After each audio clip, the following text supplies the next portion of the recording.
Morning guys, কেমন আছো সবাই? আশা করছি সবাই খুব ভালো আছো আর সুস্থ আছো। বর্তমানে আমিও ভালো আছি। তো দেখো, প্রতিদিনের মতো আজকেও হাজির হয়ে গেলাম একটি নতুন ব্লগের সাথে। তো সকাল সকাল রান্না করতে করতেই ভাবলাম ব্লগটা শুরু করি। অনেক সকালে উঠেছিলাম, ঘরের সমস্ত কাজ শেষ করে পুজো টুজো দিয়ে তারপর রান্না করতে এসেই শুরু করলাম আজকের এই ব্লগটি। আজকে 22শে জানুয়ারি আর আজকে সেই দিন। চলো সব কিছুই শেয়ার করার আগে তোমাদের সবাইকে জানাই অনেক অনেক স্বাগত পিডিআই ফ্যামিলি ব্লগ চ্যানেলে। বড়দের প্রণাম আর ছোটদের অনেক ভালোবাসা জানাই আজকের এই নতুন ব্লগটিতে। সকালে সমস্ত কাজটা সেরে তারপর পুজো টুজো দিয়ে সকালে চাটা খেয়ে নিয়েছি, তারপর রান্না করতে আসলাম আর ব্লগটি শুরু করলাম। তবে আমাদের রান্নাও বসিয়ে দিলাম আর সাথে প্রত্যেকেরও খাবার রেডি করে নিচ্ছি। প্রত্যেকের খাবার একবার হয়ে গেছে। আপেলটা যেহেতু রয়েছে, আপেলের পিউরিটা সবসময় তো দিতে পারি না। ওই একাদশীর সময় যখন আপেল আসে 4-5 দিন থাকে, ওই কয়দিন দিই মাসের মধ্যে। আর মধ্যে যদি কোনো সময় আনে, যেমনটা তোমাদের আগের একটা ব্লগে বলেছিলাম। তবে আজকের আপেলটি একদমই বালি আপেল, জানো তো, কাটতেই পারছিলাম না, ঝুরঝুর হয়ে পড়ে যায়। তো যাই হোক, খুব ভালো মিষ্টি ছিল আপেলটা, তাই আর কি একটা কম খেয়ে হলেও রেখে দিয়েছি ওর জন্য। আর এদিকটায় তোমরা তরকারি দেখে হয়তো ভাবছো যে এত কম তরকারি। ঠিক তাই, আজকে একদমই কম তরকারি রান্না করলাম, কারণ শুধু প্রত্যেকের বাবাই খাবে, আমি খাবো আলু সিদ্ধ ভাত। যেটা প্রথমে তোমরা দেখতে পেলে কুকারের মধ্যে আলু, টমেটো আর কাঁচা লঙ্কা সিদ্ধ দিয়ে বসিয়ে দিয়েছি ভাত। এতটা ঠান্ডা দিয়েছে জানো তো, আমার গলাও বসে গেছে, সাথে প্রত্যেকেরও শরীর খারাপ।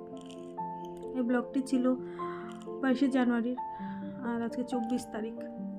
23শে জানুয়ারিতে এই ব্লগটা আপলোড হওয়ার কথা, কিন্তু হলো না। তো কী করবো, দেরি হয়েই গেল। প্রত্যেকের শরীরটা ভালো না, যার জন্য আমি এডিট করতে পারছি না, কিন্তু ভিডিও করে করে রেখেছি, সেই একই কাহানি। তো 2 দিন দেরি হয়ে যেতে পারে। তো যাই হোক, ওইদিকে কিছু রান্নাঘরের কাজ করতে করতে তরকারিটা বসিয়ে দিলাম কিছু সময় ফোটার জন্য, আর প্রত্যেকের আপেল সিদ্ধটাও বসিয়ে দিয়েছি। ওগুলো হতে হতে ভাবলাম টুকিটাকি কাজগুলো করি। তারপর চলে আসলাম, প্রত্যেকের ডাইপারগুলো দেখলাম বাইরেই রয়েছে, আর ড্রয়ারের ডাইপারগুলো শেষ হয়ে গেছে। তাই আর কি ভাবলাম যে না, এদিক ওদিক পরে থাকার থেকে এই জিনিসগুলো সিজিল করে রাখি। আর হ্যাঁ, এই জায়গায় একটা কথা তোমাদের বলতে চাই, যেটা হয়েছে এই র্যাকটার কথা তোমাদের সাথে অনেকবার শেয়ার করেছি, তবে অফ ক্যামেরাতেই আমি র্যাকটা গুছিয়ে নিয়েছি, জানো তো। প্রত্যেক ঘুমিয়েছিল, তখন আমি ধুমধাম গুছিয়ে নিলাম, আর ভিডিও করে উঠতে পারলাম না। তো কেউ কিছু মনে করো না। তো জিনিসগুলো যেমন ছিল তেমনই গুছিয়ে রেখেছি, শুধুমাত্র ইস্ত্রিটা বাইরে ছিল, ভিতরে ঢুকিয়ে দিলাম, কারণ প্রত্যেক নিয়ে টানাটানি করতে থাকে। তারপরে এদিকে বাটি ছোট বাটি এরকম ছিল, তাই সোনপাপড়ির যত বক্সগুলো ছিল ওগুলোর মধ্যে আমি সব কিছু জিনিস রেখে এটার ভিতরে ঢুকিয়ে রেখে দিয়েছি। তারপরে দিয়ে কাজগুলো শেষ করে আবার চলে আসলাম রান্নাঘরে। এসে দেখি প্রত্যেকের আপেল সেদ্ধটা হয়ে গেছে, তারপর ভালো করে নিয়ে চেলে নিলাম। আমি কিন্তু মিক্সিতে দিইনি, এমনিতেই চালনির মধ্যে চেলে নিয়েছি। অন্য সময় মিক্সিতেও দিয়ে থাকি, তবে আজকে দিলাম না। তাও দেখো কি সুন্দর হয়ে গেছে, যেহেতু বালি বালি আপেলটা না, এমনিতেই হয়ে গেছে। আর অন্যদিন আমি এমনিই খাইয়ে দিই, কোনো সময় আর কি ইলেকট্রিজিনটা একটু দিয়ে দিই, তো আজকে একটু দিয়েই দিলাম। তো প্রত্যেকের কিন্তু সকালবেলা চালের গুঁড়া খাওয়া হয়ে গেছে একবার। এখন এটা অনেকটা গরম, জানো তো, তাই এটা নাড়ছিলাম আর ভাবছিলাম যে প্রত্যেকের বাবাকে ভাতটা দিয়েই দিই। তো আমি ভয়েস ওভার যখন দিচ্ছিলাম, প্রত্যেক আমার পাশে শুয়ে ঘুমাচ্ছে। আর যেহেতু ওর সর্দি 12 মাস লেগেই থাকে, ওর সর্দি, তাই তোমরা শব্দ শুনতে পাচ্ছ ওর নাকের, এই শব্দটা যে শুনতে পাচ্ছ ওর নাকের, ও সর্দি লেগে রয়েছে না। তো যাই হোক, এদিকটা প্রত্যেকের বাবার জন্য ভাত বেড়ে দিয়েছিলাম, তারপর প্রত্যেককে খাওয়াতে আসলাম। চলো প্রত্যেককে খাওয়াই, তারপর আবার তোমাদের সাথে গল্প করবো।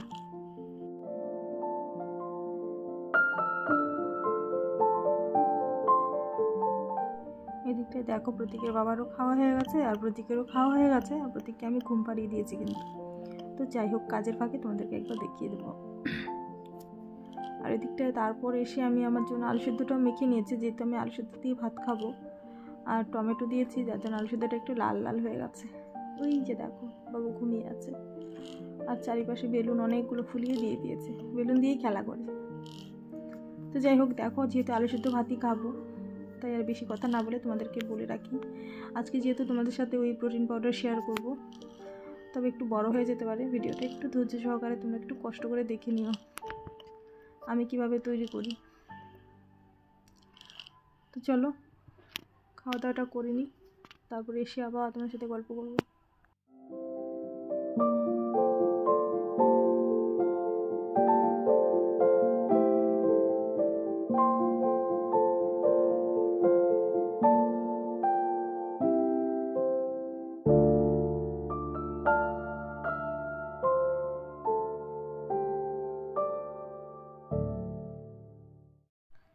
তো দেখো খাওয়া দাওয়া হয়ে গেল, আর প্রত্যেকের বাবার থালা আর আমার থালা বাটি সব একসাথে ধুয়ে নিলাম। তো ধুয়ে তারপর বসেছিলাম একটু টিভিটা দেখতে, কারণ প্রাণ প্রতিষ্ঠার উৎসব হচ্ছিল ওই দেখতে। তো চলো আমার সাথে তোমরাও দেখো, তারপর আবার কথা হচ্ছে।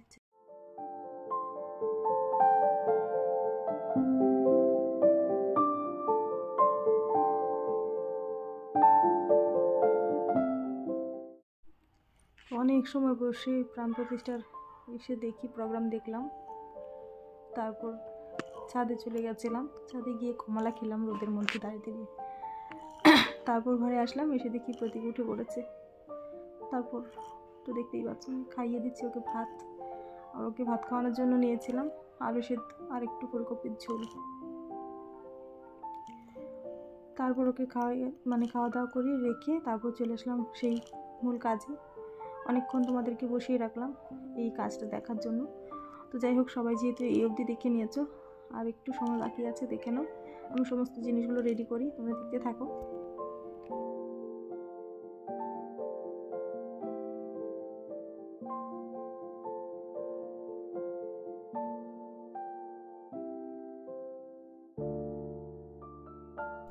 এই সমস্ত জিনিসগুলো আগে ছিল না ঘরে, তারপর আমি মাসের বাজারের সাথে সব একসাথে অর্ডার দিয়ে দিলাম।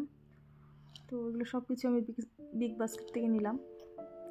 তো প্রত্যেকে আগে বলছিলাম জানো তো, যে বিগ বাস্কেট থেকে আমি এর আগে একবার করেছিলাম। তো এখন না যাই না বাইরে, ঘর থেকেই কিনে নিই। তো যাই হোক, প্রত্যেকের বাবাকে বলেছিলাম জানো তো, যে আমি না বিগ বাস্কেট থেকে অর্ডার করেছি, ও বিশ্বাস করে না। তারপর এবার আবার করলাম, তো ভাগ্যিস ও থাকতে থাকতেই আসলো পার্সেলগুলো। তখন ওকে দেখিয়ে দিলাম যে দেখো ওই যে বিগ বাস্কেট থেকে এসছে। তখন ও বিশ্বাস করলো যে সত্যি কথা, যেটা আমাদের কেউই এইরকম অনলাইনে করে না। আমি যেহেতু, আর প্রত্যেকের বাবাও এত একটা এগুলোতে ধ্যান দেয় না।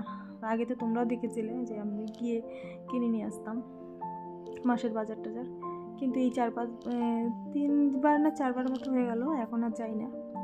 তো এর মধ্যেই গেছিলাম, তো বেশি কিছু আনিনি, এমনিতেই টুকিটাকি আনতে গেছিলাম। আর এমনিতে বেশিরভাগ বাজার আমি এখন এইরকম নিয়ে আসি অনলাইনে। তো প্রত্যেকের বাবা একদম চমকে গেছে যে তুমি এইগুলো বুদ্ধি কোথা থেকে পাও। তো যাই হোক, ও জিজ্ঞাসা করছিল আমাকে যে কোথায় পেলে তুমি। তো আমি বললাম যে দেখো, আমি ফোনটা যখন দেখতে থাকি তখন হচ্ছে এগুলো অ্যাড আসতে থাকে, তখন দেখলাম, তারপর দেখলাম যে না ঠিক আছে। তারপরে একবার অর্ডার দিয়েছিলাম, তখন ওর বাবাকে বললাম, মানে প্রতীকের বাবাকে বললাম, ও বিশ্বাস করে না, না তুমি কিসের থেকে এনেছো, ফ্লিপকার্টের থেকে দিয়েছে। আমি বললাম যে আরে বাবা, আমি অ্যাপটা ডাউনলোড করে আমি এনেছি। ওকে বোঝাতেই পারছিলাম না। তো যাই হোক, এবার যখন আসলো ওকে দেখিয়ে দিই। তো ওদিকটা দেখো, কথা বলতে বলতে এদিকটা আমি সব কিছু জিনিস রেডি করে নিয়েছিলাম, নিয়ে না এগুলোকে আমি একটু রোদে দিয়ে রেখেছিলাম, বেশি সময় না, 20 মিনিটের মতো রোদে দিয়েছিলাম, মানে 20 মিনিট আর কি, 20 মিনিটের মতো রোদে দিয়েছিলাম। কারণ সব জিনিসগুলো আমি প্যাকেট থেকে বের করলাম শুধুমাত্র, বেশি সময় দিতে পারলে ভালো। তো যাই হোক, আমি যেহেতু এই পাউডারটা করবো রেখে খাওয়ানোর জন্য, মানে 1-1.5 মাস তো লাগবেই, মানে 1-1.5 মাস কি 3 মাস অবধিও যায়, এগুলো নষ্ট হয় না। যেহেতু আমি এর আগে একবার করেছিলাম, যখন প্রতীক আসেনি তখন আমি আমার জন্য করেছিলাম। তবে এগুলোকে ধুয়ে তারপর ভিজিয়ে রেখে যদি করা যায় তখন নষ্ট হয়ে যেতে পারে, আমি সেটা জানি না, নষ্ট হতেও পারে। তো এরকমভাবে যেহেতু আমি এর আগেও করেছিলাম, নষ্ট হয়নি, তো এইভাবে তাই আবার করছি, আবার তোমাদের সাথে শেয়ার করছি এবার। তো তখন তো আমি ভিডিও করতাম না, তাই তোমাদের সাথে তখন শেয়ার করতে পারিনি। তো এবার যখন ভিডিও করি তাই ভাবলাম তোমাদের সাথেও শেয়ার করি। ভিজিয়ে করলে বা কাঁচাটাই করে নিলে বা রোদে দিয়েও কেউ করে, রোদে দিয়েও করে নিলে নষ্ট হয়ে যাওয়ার চান্সটা থাকে আর কি, বা 2 দিন পর পর বা কয়েকদিন পর পর রোদে দিতে হয়। রোদে দিলে আবার নষ্ট হয় না সত্যি যেটা। তো এটা কি জানো তো, আমি যদি রোদে নাও দিই তাও নষ্ট হবে না, মানে যেটা আমি এতদিনে দেখেছি, আমি আগেও বানিয়েছি যেহেতু অনেক দিন ছিল যখন প্রতীক আসেনি তখন আমি আমার জন্য বানিয়েছি। আর এটা যে এইবার বানাচ্ছি এটা শুধুমাত্র প্রতীকের জন্যই না, কিন্তু বানাচ্ছি প্রতীকের জন্যই, কিন্তু প্রতীকের জন্যই শুধুমাত্র না, এটা ছোটো থেকে বড় অবধি সবাই খেতে পারে। তো ওই আর কি বানিয়ে রাখলাম। তো আমি তো বর্তমানে প্রতীককে দেবো, তো বড়রাও খেতে পারে একটু বেশি কোয়ান্টিটিতে আর কি। ছোটোদেরকে যদি 1 চামচ দেওয়া হয়, বড়রা 3 চামচ খেতে পারে, এই আর কি। পায়েসের সাথে বা কোনো রকম হালুয়ার সাথে বা সুজির সাথে মিশিয়ে খাওয়া যায়, বা দুধের সাথে, যেরকমভাবেই হোক মিশিয়ে খাওয়া যায় আর কি। তো আমি এই জন্য একটু ভাজা করে নিলাম হালকা, তারপর করছি আর কি। তো তোমরা সম্পূর্ণ দেখতেই পাচ্ছ, আমার যেহেতু ব্লগ চ্যানেল, তো আমি আলাদা করে কোনো রকম রেসিপি তোমাদের সাথে শেয়ার করি না। কাজ করতে করতে ব্লগের মতোই সব কিছু তোমাদের সাথে শেয়ার করি। কিন্তু তোমাদের কার কার ভালো লাগে আমার এই নিয়মটা ব্লগ করার, আমাকে একটু কমেন্ট করে জানিও, আমি অনেকটা উৎসাহিত হব, আমি খুব আনন্দ পাবো। আমি আমার মতো করেই সব কিছু তোমাদের সাথে শেয়ার করি, কিন্তু যেহেতু আমি জানি না এগুলো কীভাবে কী করতে হয়, মানে ব্লগের বিষয়ে আর কি, ইউটিউবের বিষয়ে। তো যাই হোক, অনেকজনের ব্লগ যেহেতু দেখি, তবে কারা কীভাবে করে ভালো লাগে, সবারটাই ভালো লাগে, সবার ব্লগে আমি দেখি, যেহেতু সবার ব্লগে আমার ভালো লাগে। তবে আমি ভাবলাম যেহেতু আমি ব্লগ করব, তো আমি আমার মতো করে করব। তো ওই আর কি, আমি ব্লগের মতো করেই সব কিছু একসাথে তোমার সাথে শেয়ার করি আর কি। যাই হোক, কার কার ভালো লাগে, কার কার খারাপ লাগে, সবাই কমেন্ট করে আমাকে জানিয়ে কিন্তু। তো যাই হোক, তোমার সাথে কথা বলতে বলতে দেখলেই আমি এই হালকা ভেজে নেওয়া সবগুলো জিনিস একটু ঠান্ডা হতে দিয়ে তারপর কুলোর মধ্যে একটু নিয়ে ঝাড়া দিয়ে নিলাম। তারপরে হচ্ছে মিক্সির জারে নিয়ে একটু একটু করে বেটে নিচ্ছি, বেটে বেটে একটু চেলে নিচ্ছি। আর হ্যাঁ, এই জায়গায় বেটে নেওয়ার ব্যাপারে একটু আমি বলতে চাই, জানি তোমরা সবাই অনেকেই জানো, সবাই বলতে গেলে অনেকেই জানো, আবার অনেকেই জানো না। বাটাটা না একটু হালকা অফ অন করে করে বেটে নিলে ভালো হয় আর কি। একবারেই যদি চালিয়ে দেওয়া যায় তখন মানে লেগে যেতে পারে, একদম দলা পাকি যেতে পারে। যার জন্য দেখো কি সুন্দর গুঁড়ো গুঁড়ো হয়ে গেছে, একদম সুন্দর পাউডার হয়ে গেছে। এই পাউডারটা 2 থেকে 3 মাস থাকলেও নষ্ট হয় না, কিন্তু যেহেতু আমি আগেও করেছি তাই আর কি আমি একদম সাহস দিয়ে বলতে পারছি তোমাদেরকে। তো মোটামুটি 1.5 মাসের মতো চলে যাবে আমাদের। এই হয়েছে আমার প্রোটিন পাউডার প্রতীকের জন্য। এই যে প্রতীকবাবু ঘুরে বেড়াচ্ছে, বললাম যে ব্লগ, তাই সব কিছু শেয়ার করি তোমাদের সাথে, শুধুমাত্র একটা রেসিপি তোমাদের সাথে আমি শেয়ার করি না।